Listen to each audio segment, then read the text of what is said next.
ദുരന്തങ്ങൾ അടിക്കടി നമ്മുടെ രാജ്യത്തെ ഗ്രസിച്ചുകൊണ്ടിരിക്കുകയാണ്. അപ്പോൾ അതിപ്പോൾ 2 കപ്പലപകടങ്ങൾ നമ്മൾ കണ്ടു. 2 കപ്പലുകൾ മുങ്ങി. നമ്മുടെ തീരത്താണ് മുങ്ങിയത്. നമ്മുടെ അതായത് കേരളത്തിന് അവിടെ ചേർന്നുള്ള കടലിലെ അറബിക്കടലിൽ മുങ്ങി. അത് കഴിഞ്ഞ് അതിൻ്റെ നടുക്കത്തിൽ നിന്നൊന്ന് വിട്ടു മാറുമ്പോഴാണ് ഏറ്റവും വലിയൊരു അപകടം നമ്മൾ ഇന്നലെ കാണാനിടയായത്. ഇന്നലെ 1:38 ലണ്ടനിലെ ഹീത്രൂവിലേക്ക് ഒരു എയർ ഇന്ത്യയുടെ ഡ്രീം ലൈനർ ബോയിങ് 787 എന്ന് പറയുന്ന ആ വിമാനം അഹമ്മദാബാദിലെ സർദാർ വല്ലഭായ് പട്ടേൽ വിമാനത്താവളത്തിൽ നിന്നും പറന്നുയരുകയാണ്. പറന്നുയരുന്ന ഉടനെ ഉയർന്ന വിമാനം റൺവേ വിട്ടു. അതായത് 3200 ശിഷ്ടം അടി നീളമുണ്ട് റൺവേക്ക്. അത് ഏതാണ്ട് 1900 അടി ആയപ്പോഴത്തൊക്കെ തന്നെ ഈ വിമാനം അവിടുന്ന് പറന്ന് ടേക്ക് ഓഫ് ചെയ്യാണ്, ഉയരുകയാണ്. അപ്പോൾ വിമാനം പറന്നുയരുന്നു. അങ്ങോട്ട് ഉയർന്നു കഴിഞ്ഞുകൊണ്ട് ഏതാണ്ട് 600 അടി മുകളിലേക്ക് ചെന്ന് കഴിഞ്ഞപ്പോൾ പെട്ടെന്ന് പൈലറ്റിൻ്റെ ഒരു സന്ദേശം കൺട്രോൾ ടവറിലേക്ക് ചെല്ലുകയാണ്. അടിയന്തരമായിട്ട് ഉള്ള ഒരു സന്ദേശം, മെയ്ദേ എന്ന് പറയുന്ന സന്ദേശം എന്ന് പറയുന്നത് അടിയന്തരമായിട്ട് അപകടത്തെ അഭിമുഖീകരിക്കുന്നു എന്നുള്ളതാണ്. അത് പൈലറ്റ് പറഞ്ഞത്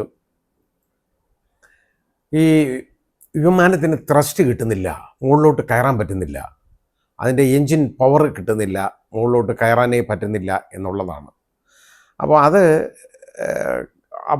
അതിൻ്റെ അർത്ഥം എന്ന് പറഞ്ഞാൽ ടേക്ക് ഓഫിലാണ് ഏതാണ്ട് വിമാനാപകടങ്ങൾ നമ്മൾ നോക്കിക്കഴിഞ്ഞാൽ ഏതാണ്ട് 92% വിമാനാപകടങ്ങളും ഉണ്ടാകുന്നത് ഈ ടേക്ക് ഓഫിലാണ്.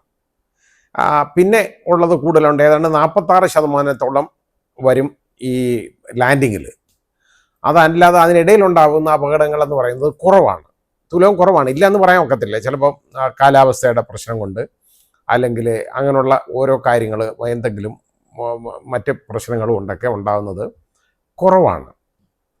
അപ്പോൾ ഈ ടേക്ക് ഓഫിലുള്ള എല്ലാ പ്രശ്നം എന്ന് പറയുന്നത് ഈ വിമാനത്തിൽ നിറച്ച് ഇന്ധനമായിരിക്കും. അത്രയും ദൂരം ഓടേണ്ട വിമാനമല്ലേ, പറക്കേണ്ടതാണ്. അതായത് ഇവിടുന്ന് ലണ്ടനിൽ ഹീത്രൂ വരെ പറക്കേണ്ട ഇത് ടൺ കണക്കിന് ആണ് അത് ഏവിയേഷൻ ഫ്യൂവൽ എന്ന് നമ്മൾ പറയുന്ന ഫ്യൂവൽ ഉള്ളത്. മണ്ണെണ്ണയാണ്, നല്ല മണ്ണെണ്ണ അത് തന്നെ ഉള്ളത്. അപ്പോൾ അത് ഹൈലി കമ്പസ്റ്റബിളാണ്, പെട്ടെന്ന് തീ പിടിക്കും. അപ്പോൾ ഈ പറന്ന് ഉയരാൻ നേരത്തെ എന്തെങ്കിലും ടേക്ക് ഓഫിൽ പ്രശ്നം ഉണ്ടായാൽ വിമാനം ഉടനെ തിരിച്ചിറക്കാൻ പറ്റത്തില്ല. ആളുകൾ പറയും അങ്ങ് തിരിച്ചങ്ങ് ഇറക്കിയാൽ പോരായിരുന്നു, ഒരു കുഴപ്പമില്ലല്ലോ എന്ന് പറയും. തിരിച്ച് ഇറക്കാൻ പോയാൽ കഴിഞ്ഞാൽ അന്നേരം തീ പിടിക്കും അത്. കാരണം അത്രത്തോളം ഈ ഏവിയേഷൻ ഫ്യൂവലുമായിട്ട് വിമാനം തിരിച്ച് പെട്ടെന്ന് താഴെ ലാൻഡ് ചെയ്ത് കഴിഞ്ഞാൽ ഉറപ്പായിട്ട് തീ പിടിക്കും അത്. അപ്പോൾ ഈ വിമാനത്തിൽ 230 യാത്രക്കാരും അതേപോലെ തന്നെ 12 ക്രൂസും അങ്ങനെ ചേർന്ന് മൊത്തം 242 പേരാണ് ഉണ്ടായിരുന്നത്. ഈ വിമാനം അങ്ങോട്ട് പറന്നുയർന്നു. ഏതാണ്ട് 625 അടിയിലെത്തി. അപ്പോഴത്തേക്ക് എത്തിക്കഴിഞ്ഞപ്പോൾ പിന്നെ വിമാനം മേളിലോട്ട് കയറുന്നില്ല, താഴോട്ട് പോവുകയാണ്. അപ്പോൾ അവിടെ പിന്നെ ഒന്നും പറയാൻ ഒക്കത്തില്ല. അതായത് ഈ ഒരു മെസ്സേജ് കിട്ടി, കണ്ടോട്ടുള്ളവരിൽ നിന്ന് പൈലറ്റിനെ തിരിച്ചു വിളിക്കുന്നു, പക്ഷേ കിട്ടുന്നില്ല, ബന്ധം നഷ്ടപ്പെടുകയാണ്. ആ വിമാനം എയർപോർട്ട് അങ്ങോട്ട് വിട്ടിട്ട് അതിന് തൊട്ടടുത്തുള്ള മെഡിക്കൽ കോളേജ് അവരുടെ ഹോസ്റ്റലിലേക്കും ഒക്കെ ആയിട്ട് ഡൈനിങ് ഹാളിലേക്കും ഒക്കെ ആയിട്ട് ഇടിച്ചിറങ്ങുകയാണ്. അതിൻ്റെ പിൻഭാഗം ആണ് ഇറങ്ങുന്നത്. അതായത് എങ്ങനെ ലാൻഡ് ചെയ്യാനായിട്ടൊരു വിമാനം വരുമോ അതുപോലെയാണ് അത് താഴോട്ട് വന്നത്. കാരണം എപ്പോഴും ലാൻഡ് ചെയ്യുമ്പോൾ വിമാനത്തിൻ്റെ മുൻ ചക്രങ്ങൾ ഒരിക്കലും തറയെ തൊടത്തില്ല, ആദ്യം പിന്നിൽ ചക്രം. കാരണം അത് മുൻ ചക്രം തറയെ തൊട്ട് കഴിഞ്ഞാൽ അതിലാണ് വരുന്നതെന്നുണ്ടെങ്കിൽ ഈ വിമാനത്തിൻ്റെ ഈ പുറകോട്ടുള്ള ഭാരം അതിന് താങ്ങാൻ പറ്റത്തില്ല. അപ്പോൾ അത് ഒടിഞ്ഞു പോകും രണ്ടായിട്ട്. അങ്ങനെ വരുമ്പോൾ ഈ ബാക്കിലെ ടയറുകളാണ് നിലത്ത് ആദ്യം വന്ന് ഇടിക്കുന്നത്. അങ്ങനെയാണ് വിമാനം ലാൻഡ് ചെയ്യുന്നത്. ഇത് യഥാർത്ഥത്തിൽ ഒരു 200 അടിയൊക്കെ പൊങ്ങിക്കഴിഞ്ഞു കഴിഞ്ഞാൽ ഈ വിമാനത്തിൻ്റെ ഹൈഡ്രോളിക് സിസ്റ്റം വർക്ക് ചെയ്തിട്ട് ചെയ്യിപ്പിച്ച് ടയറകത്തോട്ട് വലിക്കും എല്ലാം. പക്ഷേ ഇത് ഈ 625 അടിയായിട്ടും ഇതിൻ്റെ ടയറുകൾ ഉള്ളിലേക്ക് വലിച്ചിരുന്നില്ല എന്നുള്ളത് ശ്രദ്ധിക്കേണ്ട ഒരു കാര്യമാണ്. അത് മാത്രമല്ല, അതിൻ്റെ ഫ്ലാനലുകൾ എന്ന് പറയുന്നത് ആ ചിറകിലുള്ള അത് ഈ ത്രസ്റ്റ് കിട്ടാൻ വേണ്ടി അത് ആ ഒരു പ്രത്യേക രീതിയിലാണ് അതിരിക്കുന്നത്. പക്ഷേ അങ്ങനെ അത് ആ രീതിയിലല്ലായിരുന്നു എന്നും പറയപ്പെടുന്നു. അത് നമുക്ക് കണ്ടാലേ അത് അറിയാൻ പറ്റുള്ളൂ. അപ്പോൾ അത് ക്ലിയർ അല്ലാത്തതുകൊണ്ട് അതിനെക്കുറിച്ച് പറയാൻ പറ്റുന്നില്ല. അപ്പോൾ ഇത് എനിക്ക് തോന്നിയത് എന്താണെന്നറിയോ, ഇത് എനിക്ക് തോന്നുന്നത് ഇത് ഈ 2 എഞ്ചിനാണ് ഈ വിമാനത്തിനുള്ളത്. യഥാർത്ഥത്തിൽ ആ ഒരു എഞ്ചിൻ മാത്രം വർക്ക് ചെയ്താൽ ഈ വിമാനം പറക്കും, ഒരു കുഴപ്പമില്ലാതെ. അതിന് ലാൻഡിങ്ങും ടേക്ക് ഓഫും ഒക്കെ നടക്കുന്നതാണ്. പക്ഷേ ഈ 2 എഞ്ചിനും ഒന്നിച്ച് ഇതിന് ഇതുപോലെ ത്രസ്റ്റ് ഇല്ലാതെ അതിന് ആ പവർ കിട്ടാതെ പോയി എന്ന് പറയുമ്പോൾ എന്തോ ഒന്നുകിൽ മെക്കാനിക്കൽ പിഴവ് 2 എഞ്ചിനും, അത് അത്ര എളുപ്പമുള്ള ഒരു കാര്യമല്ല. 2 എഞ്ചിനും അങ്ങനെ വർക്ക് ചെയ്യാതിരിക്കുന്നത് സാധ്യത വളരെ കുറവാണ് ഒന്നിച്ച്. അല്ലെങ്കിൽ 2ലും പക്ഷി കയറി കാണും, പക്ഷി ഇടിച്ചു കാണും. പക്ഷി ഇടിക്കുന്നത് മൂലമാണ് പലപ്പോഴും വലിയ അപകടങ്ങൾ എഞ്ചിനും കേടാവുന്നത്.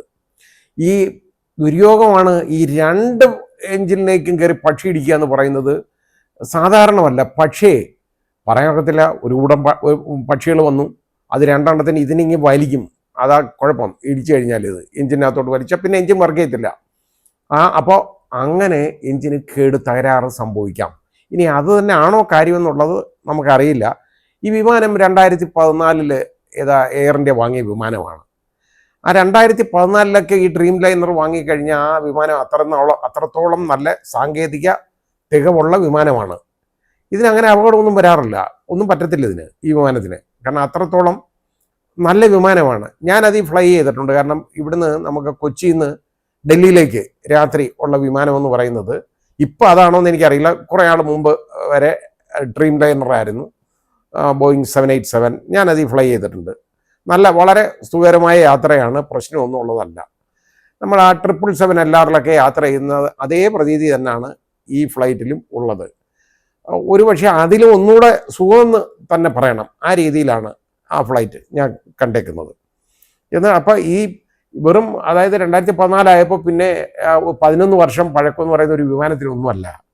മിക്കവാറും കമ്പനികളുടെ വിമാനങ്ങളൊക്കെ നമ്മൾ ഉപയോഗിച്ചുകൊണ്ടിരിക്കുന്ന, നമ്മൾ ഫ്ലൈ ചെയ്യുന്ന വിമാനങ്ങളൊക്കെ എന്നൊക്കെ പറഞ്ഞാൽ എല്ലാം 10-20 വർഷം വരെയൊക്കെ പഴക്കമുള്ള വിമാനങ്ങളാണ്. അല്ല 11 വർഷം എന്ന് പറയുന്നത് അതിന് വലിയ ഒരു പഴക്കമൊന്നും ഉള്ളതല്ല. ഇനി ഇതിന് പറ്റിയത് ബാക്കി എന്തോ ആവട്ടെ. ഇനിയിപ്പോൾ അതിൻ്റെ ബ്ലാക്ക് ബോക്സ് കണ്ടെടുത്തിട്ടുണ്ട്, അതിൻ്റെ DVRും ഒക്കെ കണ്ടെടുത്ത് കിട്ടിയിട്ടുണ്ട്. ഇനി ഇതിനകത്ത് സംഭവിച്ചേക്കുന്ന ആ വിമാനത്തിൽ യാത്ര ചെയ്ത 242 പേരിൽ ഒരു യാത്രക്കാരൻ 11A സീറ്റ് 11A, അതായത് അവിടെ എമർജൻസി ഡോറിനടുത്തുള്ള സീറ്റാണ്. അതിൽ യാത്ര ചെയ്തിരുന്ന വിശ്വാസ് എന്ന് പറയുന്ന ആ യാത്രക്കാരൻ, വിശ്വാസ് രമേശ്, അയാൾ അത്ഭുതകരമായിട്ട് രക്ഷപ്പെട്ടു. 11Bയിൽ അയാളുടെ സഹോദരനായിരുന്നു ഇരുന്നത്. സഹോദരനെ കാണാനില്ല എന്ന് പറഞ്ഞു കഴിഞ്ഞാൽ ഇതങ്ങ് തീ പിടിക്കത്തില്ലേ, പിന്നെ ഒന്നും കാണാൻ കിട്ടത്തില്ല. കാരണം ഷാർഡായിപ്പോൾ അത് മുഴുവൻ അത് കരിഞ്ഞു പോകും, ഒന്നും കാണാനൊന്നും കിട്ടത്തില്ല. ഇനി ഈ 241 പേര് ആ വിമാനത്തിൽ യാത്ര ചെയ്തവർ ഇതിൽ കൊല്ലപ്പെട്ടു, മരിച്ചു. അപ്പോൾ അത് കഴിഞ്ഞിട്ട് അത് മാത്രമല്ല പ്രശ്നം. ഇപ്പോഴത്തെ മരണസംഖ്യ എത്രയാണെന്നറിയോ? ഫൈനലൈസ് ചെയ്തേക്കുന്നതായിട്ട് 294 എന്ന് പറയുന്നുണ്ട്. അതിൽ ചില വ്യത്യാസമുണ്ട്. 294 ഇപ്പോൾ ഏതാണ്ട് അത്രയും ഉറപ്പിച്ചിട്ടുണ്ടെന്ന് പറയുന്നു മരണസംഖ്യ. പക്ഷേ അപ്പോൾ നമ്മളൊന്ന് ആലോചിച്ച് നോക്കിക്കോളൂ, എത്ര പേരാണ് 294? അതായത് 241 പേര് വിമാനത്തിലുള്ളവർ. അപ്പോൾ ബാക്കി 53 പേര് വെളിയിലുള്ളവർ, പ്രദേശവാസികൾ എന്ന് പറയാം. അത് മെഡിക്കൽ സ്റ്റുഡൻസ് ആണ് കൂടുതലും കേട്ടോ. അങ്ങനെയുള്ള ആളുകളൊക്കെയാണ്. അത് 10 മെഡിക്കൽ സ്റ്റുഡൻസിൻ്റെ മൃതദേഹം തിരിച്ചറിഞ്ഞിട്ടുണ്ട്. ബാക്കി തിരിച്ചറിയാനൊക്കെ വലിയ ബുദ്ധിമുട്ടാണ്. DNA പരിശോധനയിലൂടെ അല്ലാതെ ഇത് തിരിച്ചറിയാൻ പറ്റത്തില്ല ഈ വിമാന ദുരന്തങ്ങൾ ഉണ്ടാകുമ്പോൾ. അപ്പോൾ അങ്ങനെ ഉണ്ടോ, ഒരൊന്നും അറിയാതെ ആഹാരം കഴിച്ചുകൊണ്ടിരിക്കുന്നതാണ്, ഹോസ്റ്റലിൽ താമസിക്കുന്നവരൊക്കെയാണ്. എന്ത് ചെയ്യാൻ പറ്റും? ആ രീതിയിലേക്കായി ഇപ്പോൾ. അതായത് വളരെ ദുഃഖകരമായ ഒരു സംഭവം എന്ന് നമുക്ക് പറയാം. നമുക്ക് മലയാളികൾക്ക് പ്രത്യേകിച്ചുണ്ടായ ഒരു വലിയ നഷ്ടം എന്ന് നമ്മൾ പറയേണ്ടത്, നമ്മുടെ ഒരു സഹോദരി, ഒരു നേഴ്സ്, അവർ UK ജോലി ചെയ്യുകയാണ്. രഞ്ജിത, പത്തനംതിട്ടക്കാരിയാണ്. ഇവിടെ സർക്കാർ സർവീസിൽ നിന്ന് ലീവും എടുത്തുകൊണ്ട് 5 വർഷത്തേക്ക് ലീവ് എടുത്തുകൊണ്ട് പോയതാണ്. അത് ഒരു വീടൊക്കെ പണിയാൻ വേണ്ടിയാണ്. കാരണം ഇവിടുത്തെ ജോലി ചെയ്തുകൊണ്ട് മാത്രമല്ല, അവിടെ നല്ല രീതിയിലുള്ള ശമ്പളമൊക്കെ ഉള്ളതുകൊണ്ട് പോയതാണ്. ഇവിടെ വന്നിട്ട് അത് തിരികെ പോവുകയാണ്. ഉടനെ വലിയ താമസമില്ലാതെ ഇങ്ങനെ തിരിച്ച് മടങ്ങി വരാൻ വേണ്ടിയാണ് വീട്ടിലേക്ക്. അപ്പോൾ അത് ആ സഹോദരി നമുക്ക് നഷ്ടപ്പെട്ടു. വളരെ വലിയ ദുഃഖമുണ്ട്. ആ കുടുംബത്തോട് അവരുടെ ദുഃഖത്തിൽ ഞാനും പങ്കുചേരുകയാണ്. ഇനി ഇതിൻ്റെ പുറകിൽ എന്തെങ്കിലും അട്ടിമറി വല്ലതും ഉണ്ടോ എന്നുള്ളതിനെക്കുറിച്ചും അന്വേഷണം നടത്തേണ്ടതായിട്ടിരിക്കുകയാണ്. അത് വളരെ നല്ല രീതിയിലുള്ള അന്വേഷണമാണ് നടക്കാൻ പോകുന്നത്. ബോയിങ്ങിൻ്റെ അവിടുന്ന് കമ്പനിയുടെ ആളുകൾ വരുന്നുണ്ട്. അതേപോലെ തന്നെ UK നിന്നും ആളുകൾ ഇതിന് നോക്കാൻ വരുന്നുണ്ട്. ഒരു ജോയിൻ്റ് ആയിട്ടുള്ള ഇൻസ്പെക്ഷന് വേണ്ടി വരുന്നുണ്ട്. മൃതശരീരങ്ങൾ എന്ന് പറഞ്ഞാൽ ഛിന്ന ഭിന്നമായി പോയേക്കാണ്. പല അവയവങ്ങളൊക്കെ അവിടെ ഇവിടെയൊക്കെ തെറിച്ച് കിടക്കുകയാണ്. അതിപ്പോൾ സ്നിഫർ ഡോഗ്സിൻ്റെയൊക്കെ സഹായത്തോടു കൂടിയാണ് ഇതൊക്കെ കണ്ടെടുത്തേക്കുന്നത്. ഒരു വലിയ ഏരിയയിൽ ആയിപ്പോയി ഇതൊക്കെ ഇത്രയും വന്ന്. അതുപോലെ തന്നെ അത്രത്തോളം വന്നിട്ട് അതിൽ നിന്ന് രക്ഷപ്പെട്ട ഭാഗ്യവാൻ എന്ന് പറയുന്നുണ്ടല്ലോ, അത് ഇതാണ് അയാളാണ് ഭാഗ്യം എന്ന് നമുക്ക് പറയാം. അയാളുടെ ജീവിതത്തിൽ ഇങ്ങനൊരു സംഭവം അയാൾക്ക് കാണും. അയാൾ നോക്കുമ്പോൾ അയാൾക്ക് പെട്ടെന്ന് ഒന്ന് ബോധം പോയി അയാൾക്ക് തിരിച്ചു വരുമ്പോൾ അയാൾ കാണുന്നതെന്ന് പറഞ്ഞാൽ ചുറ്റും ശവശരീരങ്ങളാണ്. അയാൾ എഴുന്നേറ്റ് ഓടി അവിടുന്ന്. അപ്പോൾ അതൊക്കെ നമ്മൾ കാണുന്നുണ്ട്. ഈ അയാൾ എഴുന്നേറ്റ് ഓടുന്നത് ആ ഒരൊറ്റയാളെ അതിജീവിച്ചുള്ളൂ ഈ സംഭവത്തെ. അത്ഭുതകരമായ രക്ഷപ്പെടലാണ്. എന്തായാലും ശരി. പക്ഷേ ബാക്കിയുള്ള ഇത്രയും ആളുകൾ മരണപ്പെട്ടില്ലേ, എന്തുമാത്രം നഷ്ടമാണ് ഉള്ളേക്കുന്ന ഓരോ കുടുംബങ്ങൾക്കും. അപ്പം അവരുടെ വീടുകളിലേക്കൊക്കെ ഉള്ള വരുമാനം, ഏക വരുമാന മാർഗം പോലും ഈ പറയുന്ന ആളായിരിക്കും. ഇനി അത് പോട്ടെ, പണം കൊടുത്തെന്നിരിക്കട്ടെ, ഓരോ കോടി രൂപ ഇപ്പോൾ നഷ്ടപരിഹാരം എയർ ഇന്ത്യ പറഞ്ഞിട്ടുണ്ട്. അതൊക്കെ എത്ര കിട്ടിയാലും ഒരു മനുഷ്യൻ പോകുമ്പോൾ അതിൻ്റെ നഷ്ടം താങ്ങാൻ പറ്റുമോ? ഇതൊരിക്കലും നമുക്ക് ഊഹിക്കാൻ പറ്റുന്ന ഒരു കാര്യമല്ലല്ലോ. നമ്മളൊക്കെ ഫ്ലൈ ചെയ്യും, ഇഷ്ടമാതിരി ഫ്ലൈ ചെയ്യും എന്ന് പറഞ്ഞു കഴിഞ്ഞാൽ, ഞാനാണെങ്കിൽ മണിക്കൂറുകൾ പറഞ്ഞേക്കുന്നത് എനിക്ക് പറഞ്ഞു തരാൻ പോലും അറിഞ്ഞൂടാ. അതുപോലെ അത്രത്തോളം കൂടുതൽ ഫ്ലൈ ചെയ്തിട്ടുണ്ട്. പക്ഷേ ചിലപ്പോഴൊക്കെ ഇതിലൊക്കെ, അതായത് വലിയ എയർ പോക്കറ്റിലൊക്കെ വീണിട്ട് വളരെ ബുദ്ധിമുട്ട് തോന്നിയിട്ടുണ്ട്.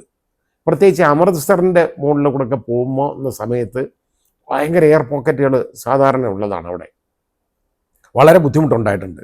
ഒരിക്കലും ഒരു എയർ ഹോസ്റ്റസും മറിഞ്ഞു വീണു. കാരണം അവർ സീറ്റ് ബെൽറ്റ് ഇട്ടിട്ടുണ്ടോയെന്ന് നോക്കാനായിട്ട്, ആളുകൾ ഇട്ടിട്ടുണ്ടോ എന്ന് നോക്കാനായിട്ട് വരികയാണ്.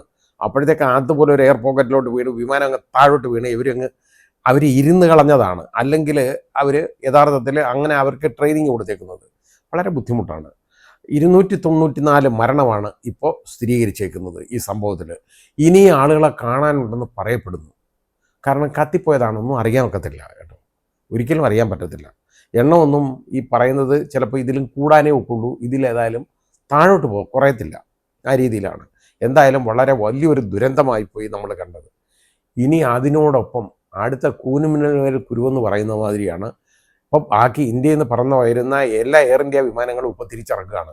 അതായത് വെളിയിലേക്ക് പോകേണ്ടത്, വിദേശങ്ങളിലേക്ക് പോകേണ്ടത്. കാരണം എന്താണെന്നറിയോ, പാകിസ്ഥാൻ്റെ മുകളിൽ കൂടെ നമുക്ക് പറക്കാൻ പറ്റത്തില്ല. അപ്പോൾ പിന്നെ നമ്മൾ പോയിക്കൊണ്ടിരുന്നത് ഇറാൻ്റെയൊക്കെ മുകളിലൂടെയാണ് പറന്നുകൊണ്ടിരുന്നത്, കുറച്ചുകൂടെ കറങ്ങിയിട്ട്. ഇപ്പോൾ ഇറാൻ്റെ എയർ സ്പേസ് അടച്ചു. കാരണം ഇസ്രയേൽ ഇറാനെ അറ്റാക്ക് ചെയ്തു. ഇറാനിലെ ടെഹ്റാനിലെ ഒരുപാട് കേന്ദ്രങ്ങളൊക്കെ അറ്റാക്ക് ചെയ്തിട്ടുണ്ട്. പാർപ്പിട കേന്ദ്രങ്ങളും അതുപോലെ തന്നെ അവരുടെ ആണവ കേന്ദ്രങ്ങളും പിന്നെ മറ്റ് പട്ടാള അവരുടെ കേന്ദ്രങ്ങളുമൊക്കെ സൈനിക താവളങ്ങളുമൊക്കെ ആണ് ഏതാണ്ട് 10 എങ്ങാണ്ട് ആക്രമിച്ചു. ഇറാൻ അതിന് തിരിച്ചടിക്കുന്നുമുണ്ട്. അതൊക്കെ എന്താണെന്നുള്ളതിനെക്കുറിച്ച് നമുക്കറിയില്ല. പക്ഷേ അങ്ങനെ വരുമ്പോൾ ഈ എയർ സ്പേസ് ഒന്നും ഉപയോഗിക്കാൻ പറ്റാതെ വിദേശത്ത് പോകേണ്ട ആളുകളൊക്കെ വളരെ ബുദ്ധിമുട്ടിലാണ്.